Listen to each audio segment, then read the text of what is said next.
That's a good thing to have. Matt Schlapp is a former White House political director under President George W. Bush. Zerlina Maxwell, a Democratic strategist and contributor for Ebony.com. Thank you both for joining us. Thank you. Thanks, Heather. So just to summarize, the idea behind the Plan B is to freeze the current undocumented population in place through an administrative order, give them work permits, and then perhaps hope for a better deal under the next president. The move would not be without precedent for this administration. Last year, President Obama stopped the deportation of hundreds of thousands of undocumented youth through its Deferred Action Program. Politically, some argue that all President Obama needs to implement Plan B is proof that Congress can't get the job done. Matt, is this a possibility, and what is the fallout? Well, you know, Heather, I guess Obama would never surprise me by doing something like this with so many other things that he's done. He believes in raw presidential power. I do think it would be a massive mistake. I think people in his own party on the Hill, Democratic leadership, would be very upset about this because it would be, in essence, taking this issue out of the hands of the elected officials in Congress whose job it is to adjudicate on this matter. I mean, the Senate has come up with a compromise and passed a bill. And now Bob Goodlatte, who was also on weekend shows this weekend, has described a path forward in the Republican-led House. It's going to have to be a bill that's more conservative, and Democrats are going to have to suck it up, and so is the president, to come up with a compromise.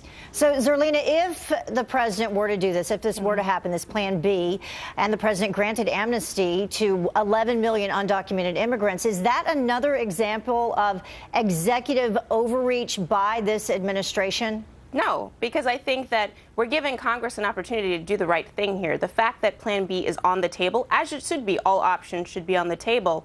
The president would only be stepping in because Congress is failing to do something. And, you know, that's on the House Republicans. It's not, I mean, many of them don't have to answer to their districts, right? They have majority white districts, and doing something on immigration reform is actually not something that is helpful to them politically. But that doesn't mean that it wouldn't be good for the country. Even Grover Norquist and the Cato Institute agree that immigration reform, comprehensive immigration reform, would be good for America, would be good for the economy. And House Republicans really, I mean, would be dropping the ball by not doing something. So putting this on the president, that's only after Congress fails to do the right thing. And I think that people would agree with that there does need to be comprehensive immigration reform. Both sides talk about the need for that. But, Matt, you know, the majority of Americans seem to support securing the border first. That's right. According to the latest, the latest Fox News poll. This is the problem, Heather. 69% agree that requiring, border security changes before changing immigration policy. So should border security be a separate issue?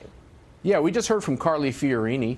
I'm on the board of the American Conservative Union with her. There are plenty of conservatives on the Republican side who want to see immigration reform. But you're exactly right, Heather.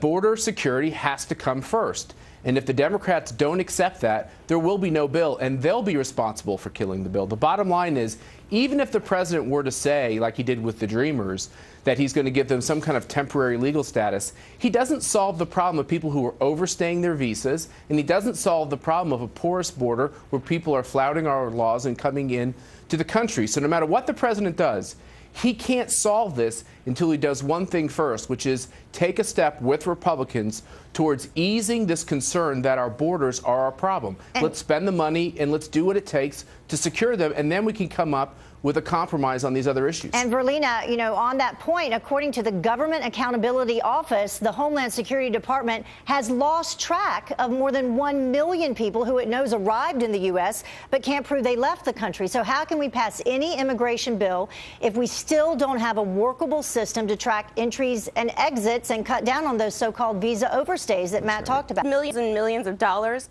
in border security in the Senate bill. So the idea that this bill that is now coming to the House after being passed in the Senate doesn't address the issue of border security is just not true. It does it second. Not true. It doesn't do it first. It does it second. It's included in the bill, and border many on the security left has to go actually think first. that we don't. Listen, it's comprehensive because it addresses more than one issue in a single piece of legislation. So just say, I mean, it's really parsing to that's say, what scares oh, we people. need to do it first or second. It is a part of the same bill. So, Matt, I mean, the Senate's comprehensive bill, it does spend $35 billion on new Border Patrol agents and fencing, amongst some other things. But, you know, when they return after this August recess, there's a lot on the plate. So do you think that immigration reform is going to be put on the back burner? Very tough, Heather, especially with a looming shutdown potentially, with the budget. We're having to come up with a budget compromise. It's going to be very hard to get this done. It doesn't mean it can't get done, but Democrats are going to have to understand Republicans run the House. They're going to have to compromise if we're going to get to a bill. All right. We'll see if Plan B is an option. Matt Schlapp, Zerlina Maxwell, thank you so much for joining us. Thank you. Thank you, Heather. Edward Snowden